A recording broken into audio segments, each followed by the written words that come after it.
Bonjour à tous, ici le vrai Cinéman, j'espère que vous allez tous bien. Aujourd'hui, on parle de remake d'Indiana Jones à de l'aventure surréaliste avec des gros muscles. Oui, on parle du nouveau Disney, Jungle Cruise ou La croisière dans la jungle. Donc, ce nouveau film Disney raconte l'histoire de Lily, une jeune explorateur qui croit à un mythe appelé les larmes de lune. Pour y accompagner, elle va avec son frère McGregor et un shipper nommé Frank. Ils vont explorer le fond de l'Amazonie pour trouver les larmes de lune qui pourraient sauver beaucoup de gens. Donc, Jungle Cruise, est-ce que je l'attendais? Honnêtement, j'avais zéro hype. J'y allais, quand je suis allé voir le film, j'y allais par simple curiosité, par simple passe-temps. Voilà, il n'y a pas grand chose qui m'intéressait du film, à part la deuxième bande-annonce parce qu'il utilise Run Through the Jungle, la musique de Creedence Clearwater Revival, qui est une excellente chanson. C'est peut-être juste pour ça que j'avais peut-être une petite plus à attendre, mais je sais que le film est inspiré d'un manège à Disney World, mais à part ça, ça m'intéressait pas plus que ça. J'avais un minimum d'attente. J'avais vu que Jesse Plemons était parmi le casting, donc je me suis dit, ah, ça c'est quand même une très bonne nouvelle. J'aime Emily Blunt, j'aime Dwayne Johnson. Donc, j'y allais probablement juste pour ça. Donc, et voilà, sans plus attendre, sortons avec la partie critique. Donc, Jungle Cruise. Aïe, j'y allais pas avec grandes attentes, donc j'ai pas été déçu, mais ça reste un film qui est pour moi très moyen, honnêtement. Le film a beaucoup de défauts, comme il y a quand même quelques qualités, donc la balance se rééquilibre. Donc pour moi, je trouve que c'est juste un film plat, moyen, plat comme une feuille de papier dans ce qu'il veut raconter. Donc voilà, donc je pense qu'on va commencer par les petites qualités qu'a le film. Donc pour moi, la grosse qualité du film, c'est les personnages. Ils sont super bien écrits, super crédibles, on s'attache à eux vraiment, et quand il y a des moments de danger dans le film, ben on a un peu peur pour eux. Donc par exemple, le personnage de Dwayne Johnson, donc nommé Frank, qui est un personnage, un shipper, donc dans le fond il fait des tours, des croisières dans la jungle de l'Amazonie. Et lui, c'est un personnage qui est assez égoïste et seul, mais au final, qui a un très bon charisme. Donc ça fait qu'on s'attache à lui, malgré qu'il a des gros défauts. Et en plus, ce personnage-là a une très belle backstory. Je trouve que vraiment, le personnage est intéressant parce qu'il surprend. Donc je ne veux pas dire pour quelle raison, voilà, sinon ça serait spoiler.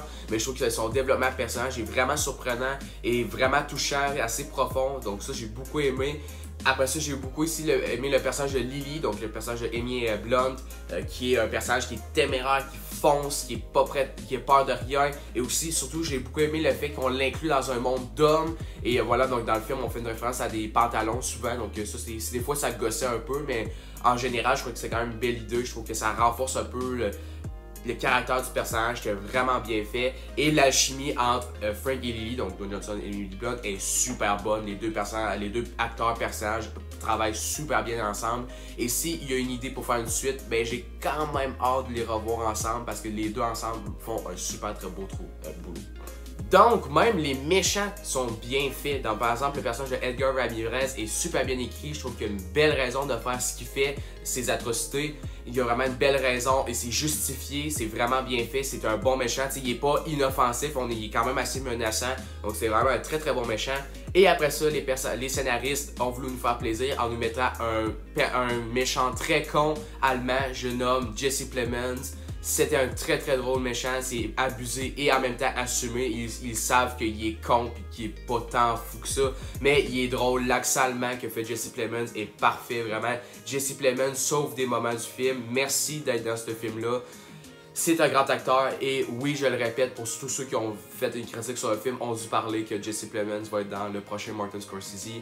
Ça va être génial, j'ai très hâte de le voir là. L'autre plutôt bonne qualité du film, c'est l'univers. Je trouve que l'univers est très riche, très enrichi, des belles couleurs. Je trouve que le film a une belle cinématographie, réalisation. On en reparle plus tard, mais je veux dire dans le sens c'est très beau, c'est très vif, des belles couleurs, un peu beige, vert, très tropical. On a beaucoup d'animaux, dans le fond, on va jouer avec les éléments de la jungle, on va jouer avec les mythes, les légendes. J'ai beaucoup aimé l'univers du film. Là, par exemple, c'est vrai que je pourrais comparer l'univers de Jungle Cruise avec celui de Pirates des Caraïbes, par exemple. Je trouve que c'est vraiment un univers riche, bien exploité dans ce film-là, et j'ai très hâte, s'ils font de suite, de retourner dans cet univers-là, rempli de mythes, de légendes, et après ça, de dangers. Tu sais qu'il y a des dangers aussi. Donc j'ai beaucoup aimé, je trouve qu'ils ont vraiment bien exploité l'univers. Maintenant, c'est le temps de chipoteler le film un peu. Ouch. Là, c'est là que le film a des gros problèmes. Premier défaut, la réalisation. Je pense que le film est réalisé par Yome Kole-Sara. Donc, c'est un réalisateur qui a fait le film de Swallows avec Blake Lively, qui était un excellent film de requin, un peu un genre de héritage de Jaws très bien fait. Voilà, c'était vraiment un très bon film. Mais avec ce film-là, et en plus c'était bien réalisé, mais ce film-là, je sais pas ce qui s'est passé, mais on est en très décalage avec ce qu'il faisait avant. C'est très mal réalisé. Les scènes d'action sont d'un bordel inimaginable. C'est tellement mal fait. Côté sur côté sur côté, les choix de plans sont pas super bons. Ça colle pas vraiment. Après ça, des fois, le réalisateur utilise des slow-mo. Tu te demandes pourquoi il fait ça. Il y a beaucoup de choix de plans qui marchent pas. Voilà, c'est pas la pire film réalisé, mais tu sais, c'est pas super bon. Je pense que c'était plus un travail de Yes Man. Je pense qu'il était capable de faire mieux que ça, mais il y a eu quelques difficultés. Après ça, l'autre gros défaut, je pense que lui, c'est le gros défaut du film, et c'est en partie probablement pourquoi j'ai pas full aimé le film, c'est l'ambition. Moi, ça m'a déçu énormément parce qu'un Pirate des Caraïbes, c'est adapté d'un manège de Disney World et ça avait tellement d'ambition avec le premier volet, surtout dans la première trilogie de Gore Verbinski par exemple, qui avait tellement d'ambition, un riche univers et tout. Mais celui-là, Jungle Cruise, aurait pu avoir la même ambition, mais absolument pas. Ça se contente d'être un Indiana Jones du pauvre. C'est lamentable. Le film est tellement faible dans l'intrigue qu'on perd total intérêt avec tout ce qui se passe. L'intrigue est nulle, mais vraiment nulle. Ça va vraiment pas plus loin de dire il faut trouver un objet pour sauver les gens. Est-ce que ça on l'a déjà vu? Absolument oui. Voilà, je sais pas que être inspiré par exemple de Indiana Jones, qui est pour moi des films que j'adore beaucoup. Uncharted est inspiré d'Indiana Jones et il faisait un très très beau travail. Jungle Cruise est inspiré d'Indiana Jones, c'est pas bon du tout là.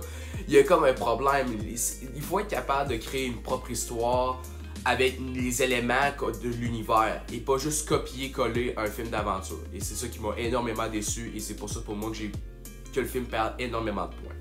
Après ça, le film est un mauvais rythme, 2h10 à peu près, c'était trop long pour ce qu'il y avait à raconter. Il aurait pu couper énormément de bouts et ça aurait fait la même chose. Le film n'est pas full divertissant parce que comme je vous ai dit, les scènes d'action sont pas folles. L'humour, c'est pas super drôle. Tu vois, il y a des tentatives d'humour qui marchent pas, mais des fois, ça nous fait décrocher un sourire en coin. Donc, je veux dire que c'est très très mauvais, non. Mais c'est pas full réussi non plus, ça va pas à un niveau d'un Gardien de la Galaxie par exemple.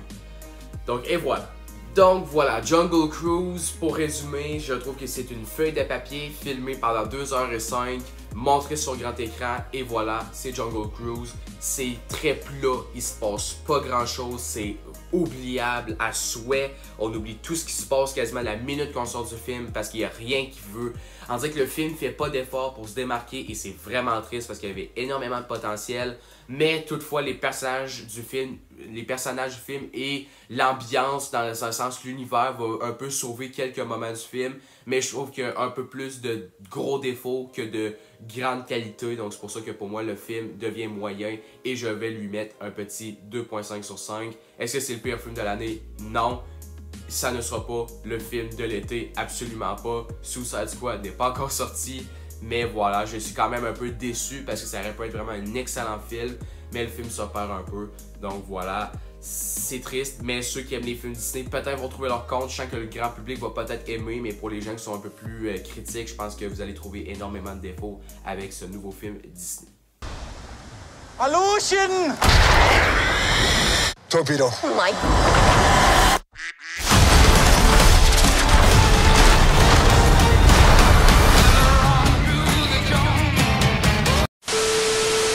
Et voilà, c'est tout pour ma critique de Jungle Cruise. J'espère que vous avez aimé. Si oui, n'oubliez pas de partager et de liker. On va se revoir sur plein d'autres critiques pendant le mois d'août. Suicide Squad s'en vient, le film sur Aretha Franklin s'en vient, Free Guy s'en vient, Candyman, Réminiscence. Donc voilà, il va y avoir plein de films à critiquer. Donc on va se revoir pour ces films-là.